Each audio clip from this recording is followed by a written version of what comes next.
today, on my life anniversary, want to give all my love to you guys. Thank you for tuning in. Thank you for being here on this journey. There's a million YouTube channels out there, but there's a resonance here on a soul level. And I know that because my last video talking to the old souls was viewed a lot more than the other ones. So I recognize that I'm talking to people who are on the path of the soul. Of course, we're all souls, but I'm talking about the people who are here to dive deep, to know themselves, to unfold that higher potential, to embody way more of that light while they're in a body, right? Now, here's the thing, and I'm going to use this model because it helps. Now, I got this from this wonderful, amazing teacher, Carolyn Miss, and I love that, and she does it in a different way, but it's kind of a similar aspect as looking at yourself like a building, right, with all these different floors.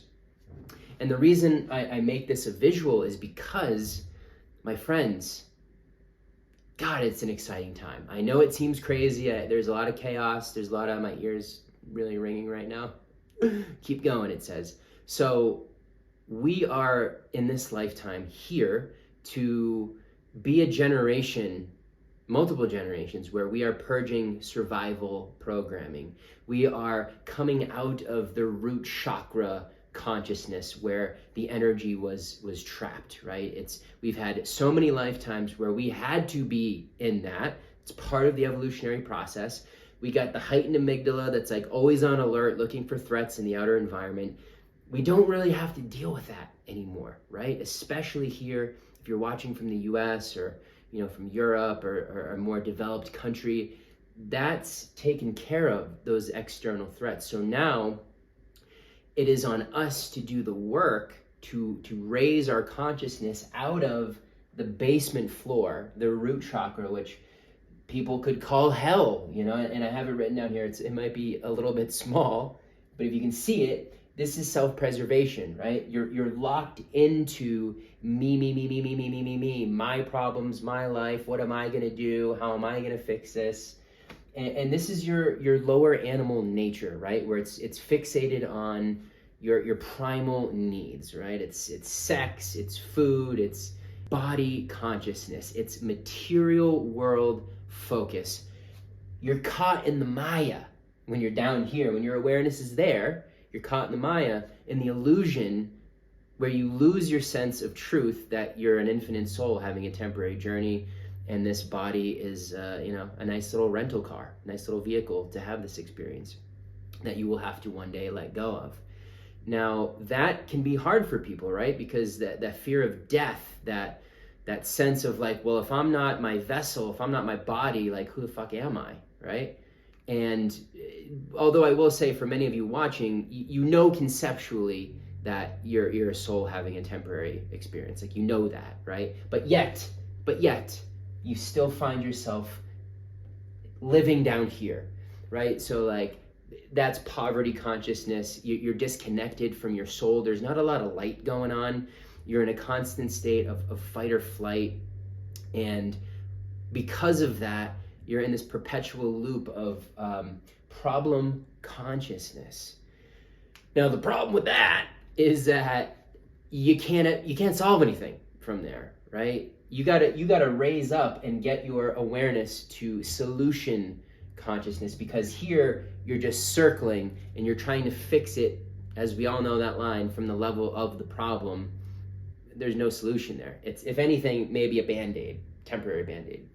I make this video because I want to share something. When I started my journey, and I've talked about this a little bit on the channel, I did a big leap. I did a Tony Robbins, fucking send it, burn the boats. Like, I moved across the country, I quit my job, I left my career, and I had no plan, none of that stuff. And I just knew, like, I was done with that life. I was like, who is that? That has nothing to do with me. I gotta go figure this out. Like, I gotta find out who I am. Hero's journey beginning, right? Now, when I did that, I very quickly became homeless. And I was living out of my car, and I was sleeping in different neighborhoods at night, and I was steeped in shame, and I had this like I don't want anybody to know. This is so embarrassing. Like I made the leap and I fucked it up, and I'm a loser. I don't have what it takes, right? I didn't realize that I was locked into this, and I didn't realize that a big part of my soul curriculum was to transcend this, to purge this ancestral karma, right? The reality that my ancestors that are in my DNA, my genetic information, had been playing out, which was then again playing out through me, because consciousness does that. Like as Dr. Vernon Wolf calls it, they're holodynes, they're packets of information, consciousness that travels down the genetic line. Now, many of us and many of you watching are here to be cycle breakers, to unfold the higher potential of that looping consciousness that got stuck in survivalism, in the Maya, in materialism. You forget your light, you're disconnected from your soul, from the earth, and you're just in body consciousness, right? Just trying to get by. Zero awareness or attention on thriving and having an epic life and creating and doing things that you're excited about. It's all just like trying to save yourself. So I was really in that when I was living out of my car, and I kind of traumatized myself through that process, but it was part of my learning, it was part of my curriculum that I needed to go through so I could help other people come out of that. And an example of it, like I've shared before, is I was doing Uber driving to get used to this idea of like, I don't have to go to this 9 to 5 and have someone tell me what to do all day and give me instructions so I don't have to think for myself. It was like my first step to the entrepreneurial path, where I made my own schedule. I decided how many hours I was going to work. I had a little bit of a strategy. And from that place, that's where I developed my channel, where I could open up and allow spirit to come through to be in service to the person in the car. Now, when that really started to open, which I did through intention, which I did through curiosity, which I did through command, really interesting stuff started to happen. That gave me reinforcement. I started to see things that were not normal. I started to see things that were beyond the mind, because I was really into psychology, therapeutic modalities, and of course spirituality. Like that was always there, but I was doing it more from the approach of the mind instead of like energy, instead of that divine channel that can open up and read information from a multi-dimensional place all at once and then decipher it like a chat GPT in your mind, or just in your heart, like that magnetic wave that's like decoding all this information going on, and then able to through that intention of service help that person in the way that they're needing. And so I would watch these things happen, and that's when I realized, like, holy shit, we are these multi-dimensional beings, and it's so far beyond the mind. Now, the path for all of us, really, especially those who would watch this channel, it's like, the game is, can you get out of this, out of the basement where you're in fight or flight and you're just in response or reaction to that heightened amygdala, right? Where you lose yourself, you lose their connection to source, which is where all of your power comes from, and you get locked into this, and then you're subjected to the reality of fear, of disconnection from your light, of, again, problem consciousness. You're gonna see a lot of the same shit looping over and over and over again, and it's gonna bring pain in. And when pain comes in, it's really beautiful, because that's how you know things are ready to shift, because that pain is an invitation calling you up, saying like, hey, you done with that? Are you done with that yet? Can we go up here now? This isn't fun. I get nothing from this. It's an important role in evolution, right? We had to be there for a while, but like, hello, I want to go up here to the oneness. I want to be peaceful. I want to feel connected to myself. I want to be creating. I want to be enjoying myself. I want to feel at ease. I want to be in this sense of well-being. That is available. It's, even if you're steeped in this, literally right next to you, right above you, I should say, is a radio station of those things. And if you knew how close it was to you, maybe you would have a laugh at how crazy you've been, at how insane this ego consciousness is, that is always rushing. It's like, I gotta fix this, I gotta get somewhere. And until you start prioritizing your peace, you will stay down there and you will have that shitty roller coaster ride every day, as I did, thinking that I was getting somewhere, and I wasn't. It was very slow. I was getting somewhere beyond that, but it was slow because all my actions were coming from this place and trying to fix it and just franticness, right? Fear. When you make choices from fear, guess what? You get more of it. You go get more of that shit. So you might ask the question, all right, I see what you're saying. How the fuck do I get up to this beautiful, artistically drawn heart that you are seeing here? My intention is that I become a better drawer or artist through this process. We'll see.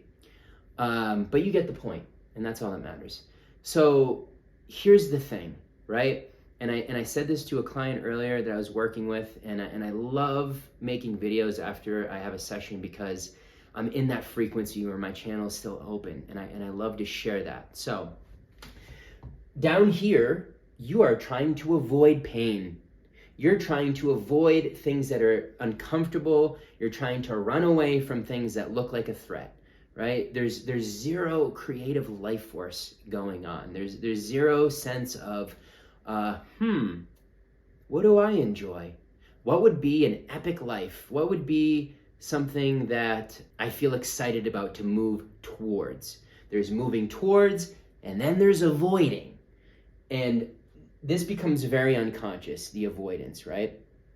And people don't realize that they're in that. But if you really just pause for a second, you can see, wow, I literally never really think about what I want to create in my life, what I'm excited about, what I'm committed to going towards. This was something that shocked me when I did the Uber driving. I had like 5,000 rides with people all over California, all over LA. And I was really blown away by that, how literally 98% of the people that I spoke with, they're like, I never considered that. I never thought about what my life could be beyond, what I've had. Here's why. They literally can't see. They think this is their reality, and that's all there is, right? I'm this body, I'm this name, I'm my past history, and I'm gonna die someday, so I gotta try to move and get shit done. And it's like you're a big soul, you're like this huge energy that's just stuck in this little box, like a big ass fish in a tiny fish tank that's like, and it can't even turn around. That's what most people are living life like. They've learned to cope with it. They've learned to accept it, or I should say submit to that. It's a very submissive culture. That's why so many people are into the BDSM stuff. It's like you do that to yourself. You punish yourself. You flagellate yourself by keeping yourself in suffering, which is an addiction. And it's like you're locked into down here, and you're just torturing yourself without realizing it. And it's kind of a kink. There's this great book called, I think it's The Existential Kink. And I wish it's Carolyn something who wrote this book. I'll link it in the description. She's awesome. That book illuminated me because I was like, damn, my ego is a freak bitch. I'm like, there's some sadistic kind of dominator that's like, yeah, you're gonna stay in that bottom floor. That's right. You're gonna do that loop again. You're gonna be in that pattern. You're gonna suffer. It's a weird thing, but I know you know what I'm talking about. A lot of people can resonate with that. Don't lie to yourself. So there's this kind of sexual energy component to it. It's very fascinating. And again, it's like, this floor is all about it. There's sex, it's lust. It's not about connection. It's not about transcending dimensions and going to higher realms of consciousness, love making, tools that you could use to have the pleasure, but also go way higher, right? Like way higher towards the heart, towards oneness, which is way more gratifying, which is way more fulfilling. So again, we're going from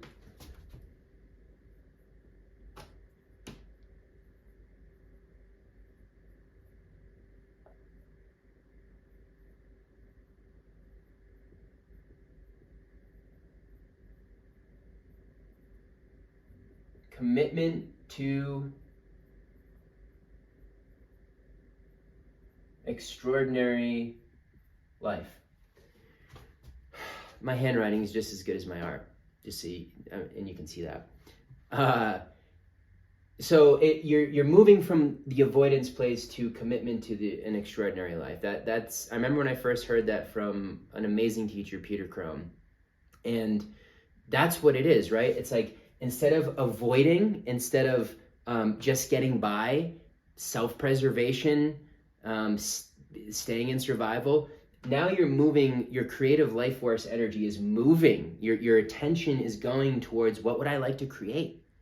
What would that higher expression or potential of me look like? How does it feel?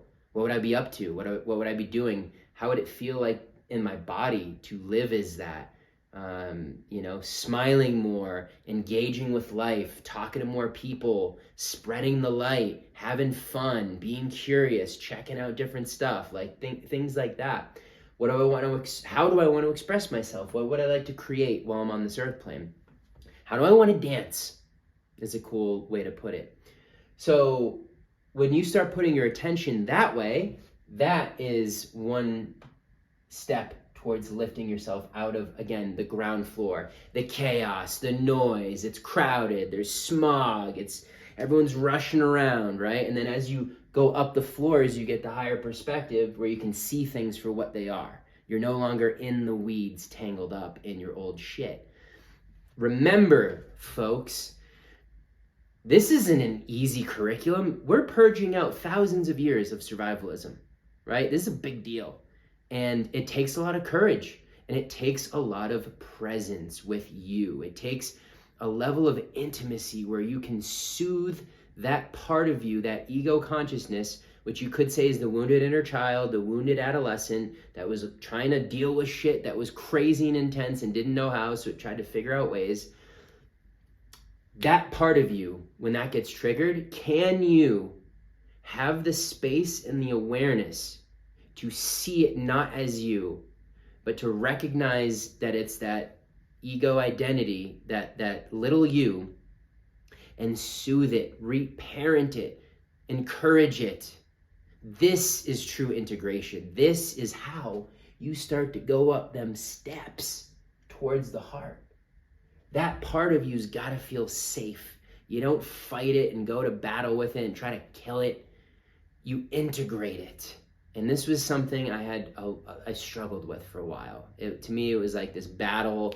I was in this dualistic good versus bad, light versus dark, like Star Wars shit. Not recognizing that it's all one. Right? The spiritual communities, it's like, no, let's make this practical and real and have some fun with it. It's all part of the same spectrum. It's all one. You gotta love the dark part. You gotta love the light part. You gotta bring it together so that it becomes one, right? It's like, you gotta look at that part that is selfish, that is, that can hurt people, that is a killer in certain ways, right? And you have to acknowledge that that's in you and make it okay. It's not like you're going out and doing it, but like, it's there. And being a good parent to yourself. Most of us, our parents were operating from a lower level of awareness, so we just inherited that, and that was our model of the world, and now that's crumbling, and that's being stripped away, and the invitation is to not hang on to it, right? It's to not hang on to it, and it's to move up the floors, right? You'll oscillate, you'll go back and forth between the higher and the lower, and this will stop resonating with you. You'll come out of that cosmic kink and be like, ooh, maybe I don't like to whip myself anymore. Maybe I don't like to submit to that dominant part of my ego consciousness that wants to keep me in the familiar place. because that's how I learned to do it when I was a kid. So I want to say that this is an incredible time. If you have the right context and you take some space and devote a little bit every day to connecting to your heart, to that divine aspect within you, to nature, to wholeness, to well-beingness, you're going to accelerate. You're going to go up fast. And when things come up, my friends, surrender, accept, no fighting, no resisting. When things show up on the screen of your reality, you look at it, maybe you offer it a smile and you say, thank you, I know you're here to serve me, because the only way I'm moving up is if I stop having the emotional reactions that pull my life force energy and keep me locked in to the basement floor. Why? Because the version of you that has transcended that, that doesn't bother them. Like an example is when frustration starts to come in for me, you know, someone cuts me off in traffic or I get annoyed about something. Is that human? Yes. But here's what happens as you start to grow your awareness.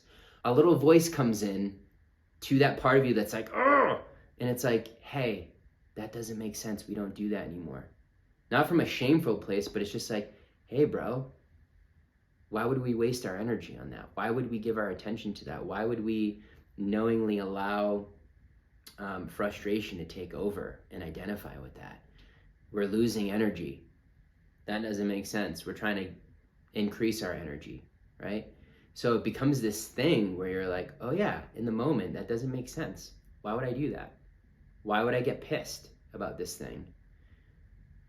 And to the degree that you can surrender to what's unfolding, maybe there's a loud noise in the background and you're trying to, you know, find some peace and get some stuff done and focus. It's like, can you be like, okay, that's happening, and maybe put your headphones in or put in some peaceful jazz music, something that brings you back to that peace. Or you can just surrender to like, that's happening and I'm going to keep going, right? So it's like, it's being smart. It's an intelligence that starts to accumulate as you expand that awareness. So I wanted to share that with you guys because it's time. It's time. You can't stay here anymore. It's too painful. It's too dense. You just don't resonate with it anymore. But the material world can be so alluring and so tempting. No, come back to the illusion. Come on, be a consumer. Come on, you don't want to create. Come on, just survive. Come on, eat that junk food. Keep your vibes low. You don't want to have to do the work and be conscious, because it does take, you know, a good amount of energy at first to launch yourself out of a program, out of this floor that has hooked your emotions and your awareness for a long time. It is heavy lifting at first, which is why we, you know, tend to shy away from it. But it's so worth it, guys. Like, oh my God. When I was in hell and living in the car and looping, that was so brutal. But I'm so grateful for it now because it led me to this inner standing at an embodied level, which I know you can feel as I'm sharing this, and that's why I'm doing it. Because there's a frequency here that your body will resonate with. It's a truth that's waking up inside of you and saying, that's not the way we're doing it anymore. Like, we're ready for something different. And I want to end with just grounding in. You doing this is a big deal for the planet. It really is. The light that you cultivate, that higher frequency that feeds into the collective, that offers so many more people permission and possibility to do that for themselves. When you have that light in your eyes and you've gone into the realms, the depths of this darkness, and you've got yourself out, that is the biggest contribution I feel like you can make to the earth, to life, to humanity. And so it's a big deal. And I say that because it gives us the chance to get out of little me and recognize the bigger picture and the role that we're playing in it. So I love you guys. Thank you for being here. Thanks for tuning in. You could be doing anything, and here you are. And so, I want to apologize that I've been gone for so long, and that was highlighting to me where I was not staying consistent and committed. And I recognize that this is important, and this is something that I want to show up and continue to do. So you can expect a lot more videos where we're gonna show up. I'll have something, and it's gonna be something I feel like is like, okay, share that my channel opens up, the guidance says go do this, and I just listen to that now. Lots of cool examples that I can give you on this, and I will continue to share more as we go. So thank you for being on this journey, and I will see you on the next one. As always, peace within is peace without.